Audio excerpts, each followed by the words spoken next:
Legoland Windsor Resort is a theme park located in Windsor, England, that opened in March 1996. One of the most visited theme parks in Europe, Legoland Windsor is operated by Merlin Entertainment and is obviously themed to the immensely popular toy brand, Lego. I visited the park on July 31st, 2025, and in this video I will be talking about my experience and giving a review of the park. It is important to note that I used a disability ride access pass which allows you to enter through the reserve and ride entrance.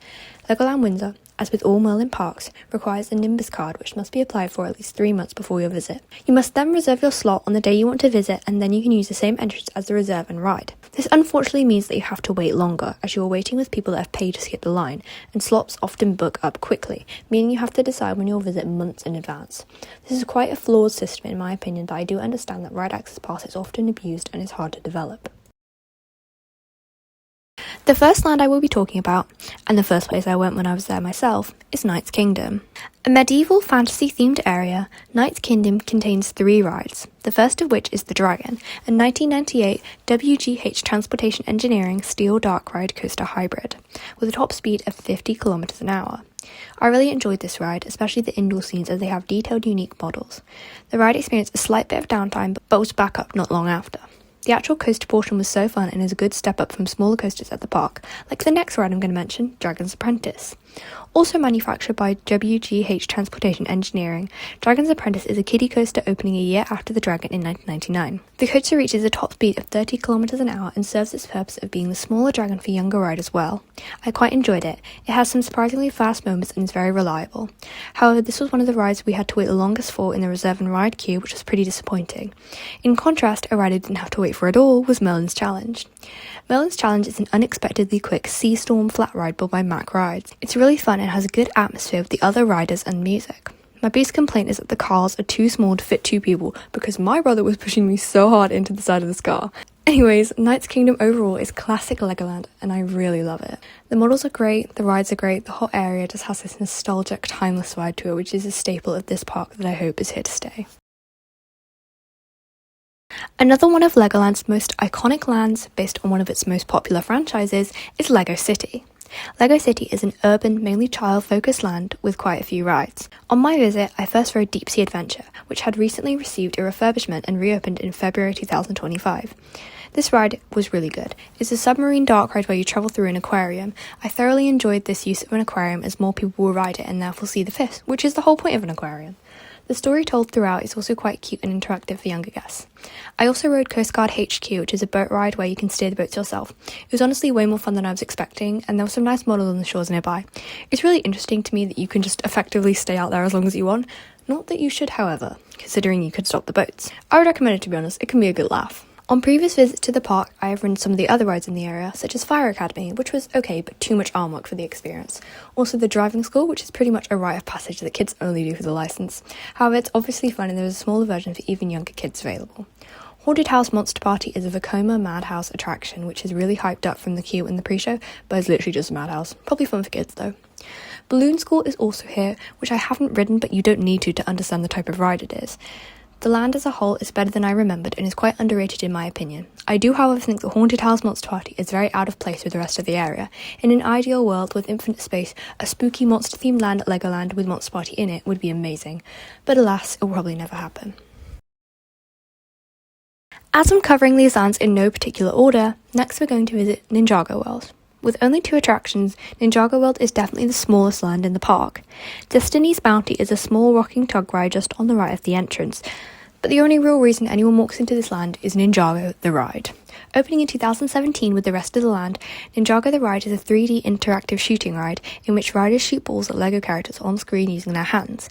I personally prefer physical sets compared to the current onslaught of screen-based theming. However, the tech used in this ride was quite innovative for the time, even despite being the 3rd iteration of the formula. I also think that the system of using your hands is hard to use, as both times I've ridden this ride, I've achieved a record-smashing score of 0. Maybe this is just me though, because 2 other people in my car managed to get at least some points. The area of Ninjago World feels small, cramped and empty. I would love for it to get expanded as it has been in some other parks, perhaps in the space left behind by Viking River Splash. Near Ninjago World is a more substantial land, Kingdom of the Pharaohs. With quite a few rides, this area is ancient Egyptian themed and also really gives that classic Legoland vibe. In this area is Aero Nomad, a small Ferris wheel, Desert Chase, a carousel, Scarab Bouncers, 2 frog hoppers, Thunder Blazer, a chair swing ride, and, most notably, Laser Raiders, a shooting dart ride. Opening in March 2009, the story follows guests teaming up with Johnny Thunder to defeat Sam Sinister and his minions inside an Egyptian tomb. Some people might call me crazy with this, but I think the Laser Raiders is one of those perfect rides. It has great theming, the models in this case, interaction, a fun story, and a good length. This is one of my favourites. It's such a classic. And no, that is not just because I won. But if anyone was wondering, I did. The land in general is quite small, but decent. It's not Legoland's best, but it definitely holds up, even if it does cater to a more younger demographic. A land that is pretty much entirely for younger children, Duplo Valley, opened originally in 1996, but has had many additions since. Today, land contains the Duplo Dino Coaster, an unnecessarily short kids coaster, Duplo Airport, a Zamperla Flash Dance, Drench Towers, a water play structure, Duplo Express, the tiniest train you've ever seen, Duplo Playtown, a playground, and the only ride that I rode, Fairy Tale Brook. Fairy Tale Brook is a WGH Transportation Engineering boat ride that opened with the park in 1996. It has many Lego models depicting classic fairy tales from Cinderella to Little Red Riding Hood. Due to its age, the ride is looking noticeably tired. The models themselves are much more of an old building style, but it's not even that particularly, it's just that they look really dirty and neglected. Despite that, this ride is still good and Legoland better not remove this ride. I do think it needs a refurb because it's endlessly relevant and timeless and is such a staple of the park. To me, and for most people I would think, this land is really just a pathway to other areas. It's alright for younger kids, but I think that there are better lands out there. One thing I miss though is that puppet show that they used to have, as it really brought some life and drew attention to the land. One of the smaller and less detailed lands at the park is Pirate Shores. Obviously themed to pirates, the land contains 3 attractions, none of which I personally rode on my visit. Jolly Rocker is a classic pirate ship and Spinning Spider is a teacups ride. The biggest ride in the area is Pirate Falls Treasure Quest. A Zamperla log flume, Pirate Falls Treasure Quest opened with the park in 1996 and has been known previously as Pirate Falls and Pirate Falls Dynamite Drench. I really wanted to ride this ride, but due to the park's short opening hours, which I will get more onto later, I didn't have the time. However, I did ride it previously, admittedly when I was about 8, but all I can remember was being scared of the drop and getting wet. It looks really fun though, and hopefully I can ride the next time I visit. The land is less themed compared to the other areas, but does its job. I think it would be nice if there was another bigger ride to pad it out a bit, but it's pretty nice as it is, if a bit small. Now, throughout this review, I've been pretty nice, but that is about to change. Let me tell you about Heart Lake City. A re-themed area, Heart Lake City opened in 2015 and is based on the newer Lego line of toys, Lego Friends. These toys are primarily aimed at young girls, and the land reflected this in its colour scheme and design, but for some reason, not its rides. Upon opening, the land featured the Heart Lake City Express train, the train that had been at the park already, and Mia's riding adventure. A Zamperla disco? How many Lego Friends fans wanted to ride a disco? I am a huge Lego Friends fan, and I definitely was when this land opened. And imagine my disappointment when I couldn't ride the only ride. This is just so stupid to me.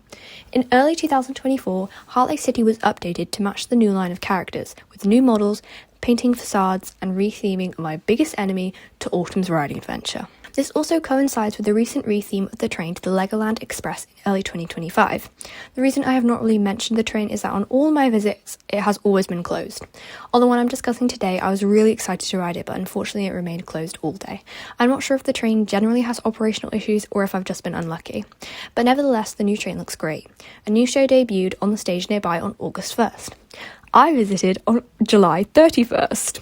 So, missed it by one day, which is annoying, but more entertainment is always welcome. I hate this land because to me it's just missed potential and a great IP completely wasted. Mia's riding adventure honestly haunts me, and the fact that there is multiple of them makes me think violent thoughts. I hope Heart Lake City burns, and I'm starting the rebellion.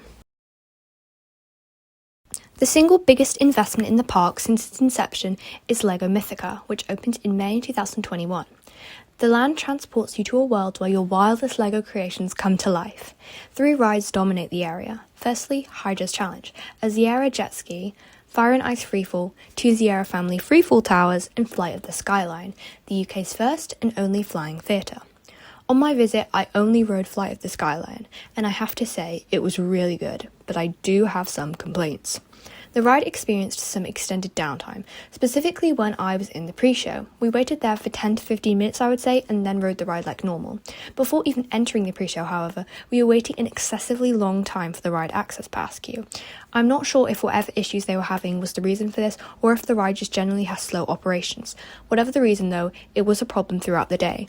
I also think that the ride is far too short. This may have been done to shorten the wait time, but when you have waited a while, you would like a substantial experience.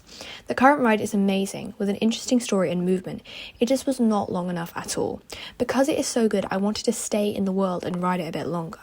Near the end of the ride, when you see all the portals, I assumed you would enter another one, which would be a great addition if Legoland ever wanted to, but it is overall an incredible and unique investment that definitely does draw visitors. Mythica does have things other than rides though, being the Lava Dragon play and Magical Forest walkthrough most notably. The Magical Forest is an interactive augmented reality walkthrough that no one better talk to me about because I missed it and I'm so mad about it, and I've not seen any spoilers, so trust me, one day I will walk through. The land is so immersive with the models, and I like that they're supposed to actually be Lego, like it's in the story. I think it just makes them fit more. It was a really good addition for the park overall, and I would like to see more of this kind of area at the park. I'm going to combine the last three areas as they're smaller and all bleed into each other. As soon as you enter the park, you're in the aptly named beginning. This area features the hill train, which my family rode and said it was nothing remarkable, just a train to be honest, and the main shop for the park. Continuing on, you enter into Bricktopia, which does notably have places for school trips. It also has the Lego Studios 4D, where I watched the Lego Friends show. It was alright, but was definitely more aimed at children. I didn't really like that the seats are just benches, but I'm sure that's because there is water sprayed at you and it's easy to clean off of benches. The newest ride at Legoland Windsor is, of course, Minifigure Speedway. Opening in April 2024, Minifigure Speedway is a pair of custom-designed Zero dueling reverse coasters themed to racing. The ride features two sides, Team All-Stars, the red track, and Team Legends, the blue track, with a different side winning each time. I rode this ride twice, but unfortunately was only able to get on the red side. I did ask, but they weren't able to move me, but maybe they can on less busy days. I really enjoyed my rides though, and it had very good interaction. I especially liked the Lego minifigures in the queue. And, maybe the most famous Legoland staple, Miniland. Full to the brim of Lego models of whatever country the park is in, this one is no exception. I quite liked the England models, but I would like to see a bit more movement added maybe. To be fair, I did barely look at this area because I was limited on time. Because obviously. These lands as a whole are quite generic and lightly themed and act as mainly pathways for most guests. Overall, I had a really enjoyable visit to Legoland Windsor. The park is often highly themed and charming, with classic Lego elements and details sprinkled all around. The obvious lulls are with Heart Lake City and Bricktopia, but the highlights are so amazing and there are so many of them that these barely register on your day. I do have to criticise the ride access pass as it was often slow and complicated to get the hang of, however it is vital that one exists so I can't fault it being there. I visited the park in the peak of summer and was utterly disappointed at the opening times.